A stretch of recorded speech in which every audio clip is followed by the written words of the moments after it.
নমস্কাৰ এছএছচি যদি 2024 আমাৰ ফিজিক্যাল কাট অফটো হাই যোৱা বুলি সকলোৱে জানে অল টাইম হাই 2018 2021 2022 এই তিনিটা ভৰ্তিতকৈ এইবাৰ all time high cut off আমি অলৰেডি দেখা পাইছোঁ ইয়াৰ কাৰণ হ'ল সকলোৱে জানে বাহিৰা কেণ্ডিডেটছ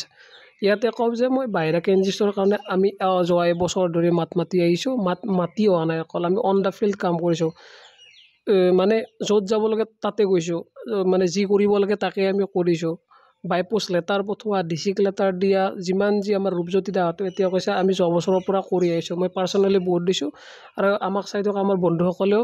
কৰিছে যোৱা বছৰৰ বাই পোষ্ট কৰা বহুত ফটো মোক হোৱাটছআপত দিছিল তো আমি সেইবিলাক কাম যোৱা বছৰৰ পৰা কৰি আহিছোঁ যোৱা বছৰ আমি বহুত কিবা কিবি কৰিছোঁ যিসকল নতুন তেওঁলোকে সেইটো নাজানিবও পাৰে তো এবছৰ আগৰ পৰা মোৰ ভিডিঅ' চালে নিশ্চয় তেওঁলোকে জানিব আমি যোৱা বছৰৰ পৰা কি কৰিছোঁ আজিৰ এই ভিডিঅ'টোৰ মেইন পইণ্ট হ'ল অসমৰ কাট অফটো ফাইনেল কাট অফটো হাই যাব নে এবাৰ কম যাব কাৰণ এতিয়ালৈকে আমি ফিজিক্যাল কাট অফটো হাই দেখিছোঁ তো এনেকুৱা থাকিলে ফাইনেল কাট অফ 100+ হ'ব তেনেকুৱা ফিল হয় তো এই ভিডিঅ'টোত 2-3টা পসিবিলিটি আলোচনা কৰিম যে কাট অফ যদি হাই যায় কিয় যায় আৰু কাট অফ যদি কম কেনেকৈ যাব পাৰে এই দুটা পইণ্ট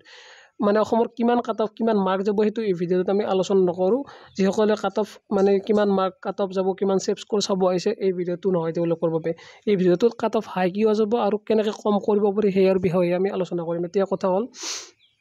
কাট অফ হাই যোৱাৰ কাৰণটো হ'ল বাহিৰা কেণ্ডিডেটছ তেওঁলোকে ৰিটেন দিছে নিজৰ ঠাইত ৰিটেন দিছে কাৰণ আমি এপ্লাই কৰোঁতে পোষ্ট প্ৰিফাৰেঞ্চ মানে এক্সাম প্ৰিফাৰেঞ্চ চিলেক্ট কৰিব পাৰোঁ মই এক্সামটো ক'ত দিম তো তেওঁলোকে ডমিচাইল আছাম চিলেক্ট কৰে আৰু পোষ্ট প্ৰিফাৰেঞ্চ নিজৰ ৰাজ্যত দি দিয়ে এক্সামটো তাৰ পৰা দি দিয়ে আৰু অসমৰ কাট অফত নাম আহি যায় এইটো এটা প্ৰচেছ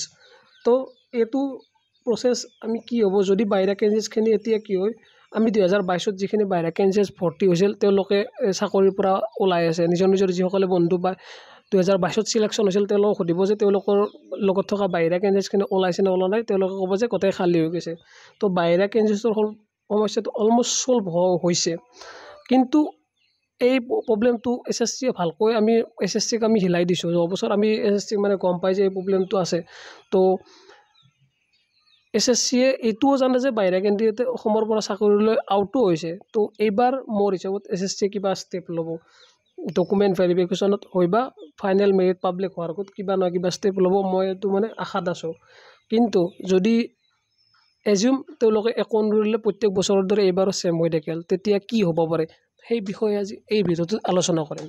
এতিয়া মই এটা কেটেগৰী ক'ম ইউআৰৰ কাট অফ 69 পইণ্ট সামথিং কৈছে 70 ধৰিলোঁ 70 কাট অফ ইউআৰৰ যদি বাহিৰা কেণ্ডিডেট থাকে যদি থাকে মই যদি TH লেখো থাকে আৰু যদি নাথাকে TH কি হ'ব পাৰে যদি বাহিৰা কেণ্ডিডেট থাকে ইউআৰৰ কাট অফ 25+ ইনক্ৰিজ হ'ব মোৰ মতে 95 কাট অফ ইউআৰত 95 to 100 ইউআৰত কাট অফ উঠি যাব যদি বাহিৰা কেণ্ডিডেটছ যে এপিয়াৰ হৈ ফিজিকেল মেডিকেল ভিতই ফাইনেল মেৰিটত যদি তেওঁলোকে আহে তেতিয়াহ'লে অসমৰ ইউআৰৰ কাট অফ 95 to 100 থাকিব বাকীকেইটা কেটেগৰীৰো মানে যিমান ডিফাৰেঞ্চ ইউআৰৰ পৰা এতিয়া যিমান ডিফাৰেঞ্চ আছে এই 95 পৰা সিমান ডিফাৰেঞ্চ কৰি লওঁ ধৰা OBC 93 SC ST 90 কাট অফ যাব আৰু এটা কাট অফৰ ভিডিঅ' বনাইছিলোঁ অলমষ্ট এনচাৰ কি দিয়াৰ পিছত তাতো কাট অফ মই এয়াই কৈছিলোঁ তো যদি বাহিৰা কেণ্ডিডেট থাকে তেতিয়া কাট অফ এই যাব আৰু যদি বাহিৰা কেণ্ডিডেট নাথাকে এটা বহুত ভাল কাম আছে কাৰণ বাহিৰা কেণ্ডিডেটছৰ নাম অলৰেডি লিষ্টত আহিছে তেওঁলোকে হয়তো ধৰা ফিজিকেল দিব নাপালে বা তেওঁলোকক মেডিকেলত আউট হ'ল মানে ডকুমেণ্ট ভেৰিফিকেশ্যনত আউট হ'ল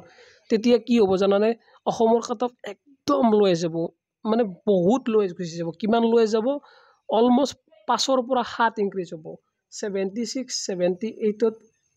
কাট অফ ফাইনেল কাট অফ যাব ইউআৰৰ এতিয়া কাট অফ 70 গৈছে ফাইনেল মেৰিট 76 পৰা 78 যাব কাৰণ কিয় জানানে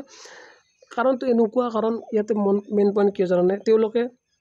যি এটা বস্তুৰ এগেইনষ্টে 8টা ভেকেঞ্চি মানে কি ল'ৰা মাতে সেইটো তেওঁলোকে নাম আহিলা ধৰা তেওঁলোকৰ নাম আহিল তেওঁলোকৰ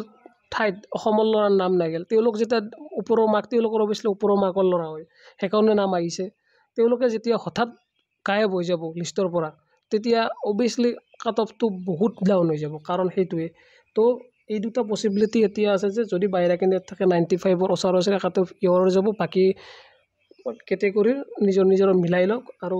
যদি বাহিৰা কেণ্ডিডেট নাথাকে তো কাট অফ বহুত ল' যাব 76 78 তো এইটো পসিবিলিটি হ'ব এইবাৰ কাট অফৰ এতিয়া কোনটো হয় ইয়াৰে আমি এতিয়াতে ক'ব নোৱাৰোঁ কিন্তু ইয়াৰ বাবে আমি ষ্টেপ ল'ম আৰু আমি অকল ভিডিঅ' নবনাওঁ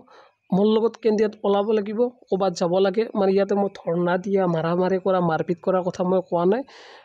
অফিচিয়েল কাম লিগেলি কি কাম কৰিব পাৰি সেই বিষয়ে কাম কৰিম আমি মানে ওলাব লাগিব অকল যে ঘৰত বহিয়ে কমেণ্ট কৰি এইবিলাক কাম কৰা নহয় বা বাইপোষ্ট লেটাৰ পঠাই এইবাৰ মই গম পাইছোঁ যে SSCক বহুত লেটাৰ পঠাইছোঁ তো এনেকৈ কাম নহ'ব কি কৰিব পাৰোঁ আমি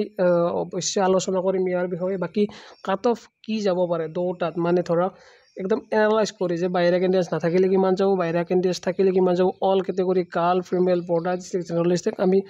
আপকামিং টাইমত আলোচনা কৰিম বাকী আজিৰ ভিডিঅ'টো হয়তো সকলোৱে বুজি পালে আই হোপ মই যি ক'ব বিচাৰিছোঁ এই আজিৰ ভিডিঅ'টো এইখিনিতে শেষ কৰিম ধন্যবাদ জয় অসম